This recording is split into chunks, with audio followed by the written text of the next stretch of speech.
कैसे ऑफेंसिव हो जाता है तो नाम नहीं लूंगा, लेकिन few of the candidates able to understand, जो एक बार में बता दिया वो समझ गए, राइट। कुछ को समझ में नहीं आया तो दूसरी रिपीटेशन तीसरी रिपीटेशन में समझ में आया। लेकिन उन जो सेकंड कैटेगरी वाले कैंडिडेट्स हैं जिनकी ग्रास्पिंग पावर कम है, आपको डबल टाइम रिवीजन में डालना पड़ता है, क्योंकि आप दिमागी तौर पे मैं ये नहीं कहूंगा कि कमजोर है, लेकिन क्योंकि हमारा जिस तरीके से हम पले बड़े, जिस तरीके से हमने स्कूलिंग किया, कॉलेज किया, तो हमने अपना माइंड ट्रेन नहीं किया हुआ। तो जब माइंड की ट्रेनिंग उतनी स्ट्रांग नहीं है, इसीलिए हम एकदम से चीज समझ नहीं पा रहे, और वहां पे फिर एग्जीक्यूशन में कमजोरी आती है कि जब आप रिटर्न में पेपर करोगे, सब्जेक्टिव आंसर्स लिखोगे, तो आपको सवाल समझ में नहीं आएगा, ये वहां पे सेकेंडरी प्रॉब्लम आएगी। तो इट इज बेस्ट कि आप जितने भी लोग जिनकी ग्रास्पिंग पावर कम है, रिवीजन को ज्यादा से ज्यादा करो, मल्टीपल टाइम्स, मतलब मैं कहता हूं दोहराते ही रहो, दिमाग में पागल हो जाओ। ये मैं इसीलिए कह रहा हूं क्योंकि जो पागल होते हैं वही पढ़ते हैं, होना चाहिए, ठीक है।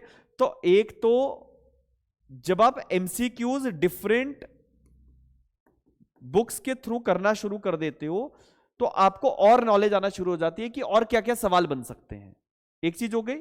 फिर उसके बाद जितने भी टेस्ट पेपर्स यहां पे आप दे रहे हो, इन टेस्ट पेपर्स को साथ के साथ इनकी कंपाइलेशन बना के रखते रहो। जैसे आज टेस्ट हुआ, 2 टेस्ट पहले हुए, एक टेस्ट और अभी आपका नेक्स्ट वीक में कर दूंगा, ठीक है। नेक्स्ट वीक 2 टेस्ट रखूंगा, एक ऑब्जेक्टिव और फ्राइडे को सब्जेक्टिव रखूंगा, ठीक है। आज सैटरडे है, कल संडे है। सीपीसी की रिवीजन आपकी क्लास तक सीमित है, करेक्ट, लेकिन कॉन्ट्रैक्ट आपका पूरा हो चुका है जिन लोगों का, तो आपको 100% कॉन्ट्रैक्ट टिप्स पे आना जरूरी है। तो कोई भी मैगजीन एटसेट्रा कुछ भी मिल जाए तो वो यहां से आपको मिल जाएंगे। जैसे आज के पेपर में आपने देखा होगा कि कुछ ऐसे मैगजीन्स मिल रहे हैं जो शायद आपने क्लास में नहीं देखे, या आपने अदरवाइज इग्नोर कर दिए, या आपने उनको नहीं पढ़ा था। अब आपने जब ये मैगजीन पढ़ लिया, आपको ध्यान में आ गया कि यहां से सवाल आ जाएगा या आ सकता है, तो ये आपने ध्यान में रखने हैं, ठीक है। तो यहीं से हम लोग बहुत ज्यादा काम करना शुरू कर देते हैं। These are the basic things. इसी से प्री निकलता है, इसी से मेंस निकलता है, इसी से आगे इंटरव्यू की बात हो जाती है। बहुत सारी चीजें हमने क्लास में डिस्कस करी होंगी, किताबों में नहीं मिलेंगी। जैसे वो हम थ्योरीज पढ़ते हैं, कॉन्ट्रा प्रोफेंट्रम क्या है, या और 50 चीजें, तो वो किताब में नहीं मिलेगा, वो हमने क्लास में किया हुआ है। तो it is basically to supplement, क्योंकि नॉलेज सब्जेक्ट की जितने डेप्थ में करोगे उतना ज्यादा बेहतर है। क्योंकि मैंने कहा ना कि एक कुर्सी के लिए एक व्यक्ति सेलेक्ट होगा, तो आप whether you are competent to get selected और not, that is your take. तो हल्के से काम नहीं चलेगा, 100% पागलों की तरह पढ़ो।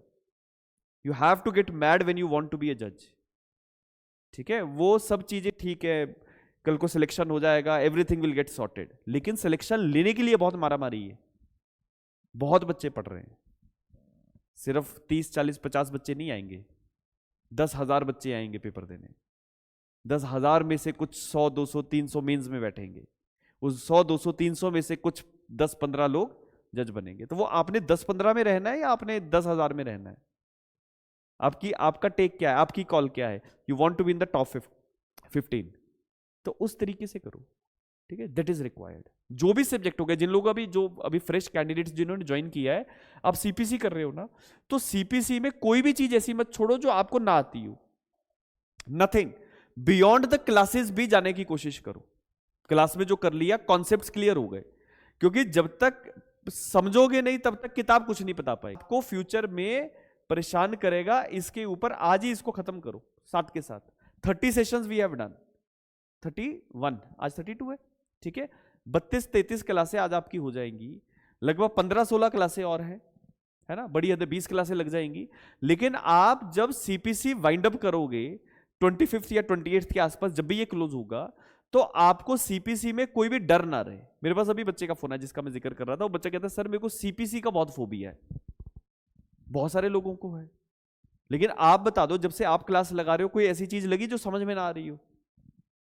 Is there any single thing? The answer is no, because जब आप इंटरेस्ट के साथ पढ़ोगे तो समझ में आ जाएगा, लेकिन केवल समझने से बात नहीं ना बनेगी। हमारा ऑब्जेक्टिव सब्जेक्ट पढ़ना नहीं है, सब्जेक्ट पढ़ के एग्जाम निकालने की बात है। तो पढ़ते तो सारे ही हैं, लेकिन समझ समझ के पढ़ना, दैट इज वेरी इंपॉर्टेंट। तो इसको साथ के साथ जितना क्लासेस में कर लिया है उसको दिमाग में दोहराते रहो, कॉन्टिन्यूस रिविजन्स, कि मैंने छोड़ना नहीं है जब तक मेरे को याद नहीं रहेगा। मल्टीपल रिविजन्स, क्योंकि एग्जाम 2 ही चीजों पे निकलेगा बेटा, 1 इज रिविजन और दूसरा है इन्हीं सब्जेक्ट्स को रोटेशन में लेके आते जाओ।